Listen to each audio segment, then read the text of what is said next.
Hello, I'm Dr. Saida Desilets. I'm so delighted to see you and to talk about what just happened in the Journey of Reclamation webinar. There were so many questions. This particular video is going to be all the questions centered around our body, how to get into it, body confidence, etc. So pay attention. There's a lot of questions around this, and they're all really good and really juicy. So first one, how can I get out of my mind and into my body more, both in and out of the bed? Good question. This takes practice. Remember what I said in the webinar, that numbness and apathy is one of the greatest challenges that we face. So choosing the choice to do so is first. Then empowering that choice with activities, actions that enhance that choice.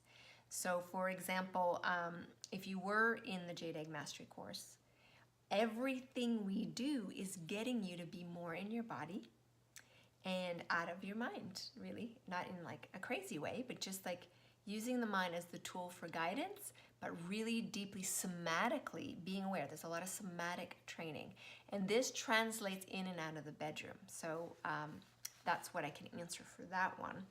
How do I gain confidence in the body I am now when I'm trying to transform it? Radical self-acceptance. One of the first things we do in week 1, there's a meditation called body love. It is so powerful that women tell me all the time that it makes them cry and just cracks them open, and there's a kind of a coming home experience that happens. So that's what we need to do, is refocus our attention on loving what is as a intentional practice. Even though sometimes it's hard, loving what is and being open to loving what is. Now, I know that sounds a bit vague here, but trust me, when we're in the course, this is one of the foundational things that we do. We can't even move into healing and pleasure and orgasm until we are able to have a good connection with our body. So great question. How do you surrender to pleasure? Ooh, I love this question. Well, I think it happens in baby steps if you're not used to surrender. I think it happens through the practice of sensuality. And there are very specific practices that I teach the ladies to soften, to melt open, to surrender, so that you can train it slowly in a way that feels safe and true, and that will build upon itself, and eventually you'll actually feel really confident about letting go. So that's one of the ways that we do it. How to be more confident and be at peace with yourself. Well, as I said in the webinar, it's important at times where we push everyone else's opinion and ideals out of our personal sphere. And we come into a relationship of defining our world for ourselves. So to feel more confident and at peace with ourselves, we first need to be in ourselves. We need to land here and have time and relate from a centered place to ourselves. That confidence emerges naturally when we're in right relationship with ourselves. So does peace. So I think at the foundation of all of the work that I do, there is this deep, profound respect for self. I think that will really help your confidence and peace. How to feel safe in expressing ourselves, right? Safety is huge. It's also a big part of Jade Egg Mastery Live. There's a whole section on safety. When do you feel safe, as an experience, and when are you safe as around in your surroundings? We discern those. Sometimes our wires have been crossed through bad experience. We uncross those, and we start to come into a relationship where we can soften, where we do create safe experiences for ourselves. And once we do that, and what's beautiful about the group, especially the live calls, is you get to start exercising your voice, exercising your opinion in the most safe environment you could possibly imagine. And it just takes practice. And it takes good mirroring. This is an amazing community that will mirror your greatness back to you. How to not use my body unwisely. Very nice question. I think what happens when we come into right relationship with ourselves is that just organically happens. We make life-giving choices instead of life-taking choices.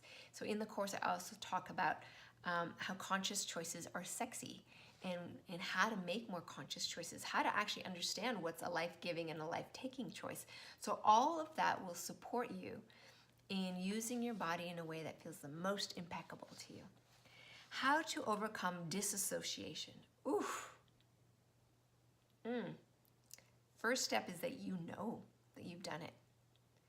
And it's hard not to do it in this society. The next step actually is to enhance sensuality. So there's a whole section where I help you relax into being a sensual being. There's a whole series of somatic practices, safe ones that are not sexual, that help you have a new relationship with your body where you are associating with it. You're not disassociating. So again, these things, they do take practice because we're habitually out of sync with ourselves. How to return to your body after a shock experience. There's a few things you can do. One of the things I do whenever anything's shocking, even slightly shocking, even in a light way, I take rescue remedy immediately. Another thing I do is I go outside and I put my feet on the earth and I ground, and I intentionally let myself smell the air, feel the earth, and reconnect with the here and now. Very, very important. You've got to squeeze your body. Remember we did that exercise in the webinar. We did the squeezing and saying, I'm here, I'm all in. You remember that exercise? So you want to do that a lot. And then, if you're considering joining, what's beautiful about the 6-week journey that we go on together is that you will literally slowly and beautifully at your own pace and your own rhythm start to sink back in to being at home in yourself. So I love that, and thank you for the question. Is it possible to be sexually and mentally satisfied as a woman if you have no partner? Absolutely. In fact, many years ago when I first was doing all of this, and all of the stuff that you're going to learn is stuff that I was doing back then, I started having these profound orgasmic experiences that made it so good. I was like, how is any human ever going to compare to this? So yes, it's actually the first time I felt satiation, to be very honest with you. And not satiation through masturbation. It was satiation through profound relationship with all of myself. That's what this is about. This isn't about operating as a mechanistic thing where parts of you are compartmentalized and separate. This is about operating as a whole being. So you probably really enjoy, even in the first week, we do something called the erotic field meditation, and it just brings you into contact with a very gorgeous part of your own eros. So I'm looking forward to sharing that with you. Anything related to living more embodied in my womb? Sure, the entire practice that we're doing is going to help you ground not only in the whole of your body, but there is a lot of focus with the womb and with the yoni. And being embodied there, all that means is you actually spend time relating with this part of yourself. And so we're going to be doing that for a whole 6 weeks and then beyond, I hope. Can a woman progress in tantric practice if she doesn't have a lover? Absolutely. Obviously, with dual cultivation issues, you do need a partner. But a lot of the way Tantra should be taught is white Tantra first. Meditations, opening the body, getting your mind and heart in right relationship. These practices are powerful. We want to know how to engage with them in such a way that we're not making ourselves feel worse. So you don't need a lover in order to move forward, and if at some point you do choose to have a lover, that's entirely up to you. Do I start on my own, or do I take a partner into the adventure in the beginning? That's entirely up to you. I don't make these choices for you. Personally, I chose to do this practice initially on my own. I had a lot of healing to do. I didn't want to confuse it with relating and being available to someone else. I wanted to have my own rhythm and my own time. But some of us have partners right now, And most of our partners, hopefully, are supportive. And so they'll probably go on the journey with us, even if they don't know all the details, okay? Explore the topic of interplay between self-love and self-discipline. I fail in both realms, getting free from this behavior. Join the course. This is all part of it. So self-love is self-respect, and I don't believe in discipline. But I do believe in dedication. This is something you're going to learn, and dedication comes from our heart. And when we align ourselves with that, we no longer self-sabotage. So this whole course is a course in self-love and, in a way, self-discipline, but more from a place of dedication, self-dedication, that you are important, that feeling good and being vital and being alive and being grounded and being confident, these are not little things that should be on the bottom of your list. These need to be at the top of your list, because they make you a highly functional human being.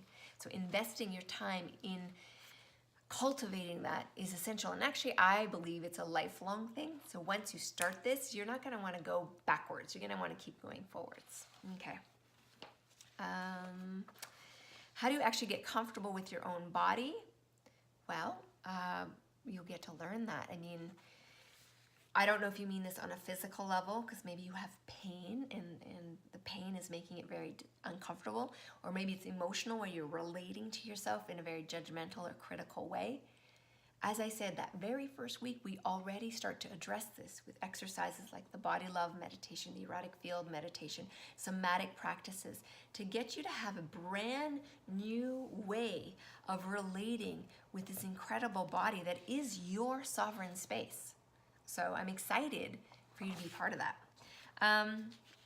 I've only recently started masturbating for the first time. I would like to learn how to feel confident doing this with my partner present. I just don't feel comfortable.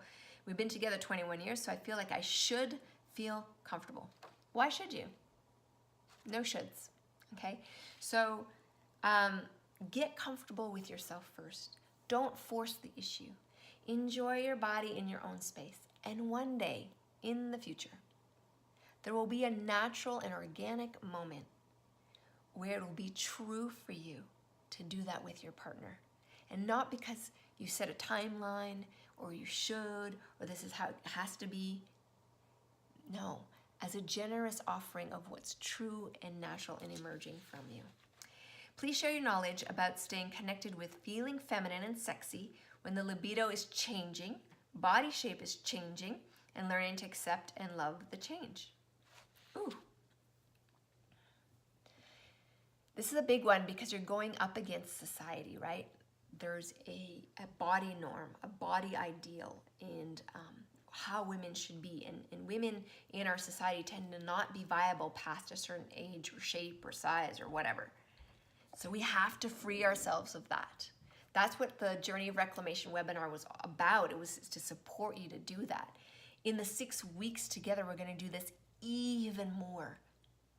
I don't know how else to say this except for when you start to be in right relationship with yourself right here and right now, those concerns melt away. There's something beautiful that emerges right in the present moment when we start having a really profound and gorgeous relationship with ourselves. Okay, where and how to start? Simply what to do in order to reconnect with one's own life's desires, overall pleasure, and body. So as I explained in the webinar, where we're going to start is by making the choice. Watch the webinar. We go into this a lot. And if you make that choice and it feels right to join this training, to anchor that choice and make it real and have the support, fantastic. I cannot wait to support you. Thank you, ladies, for these questions. You're amazing. Keep on being amazing. Keep on touching those edges. Keep on exploring. I'm in awe of you. We'll talk soon.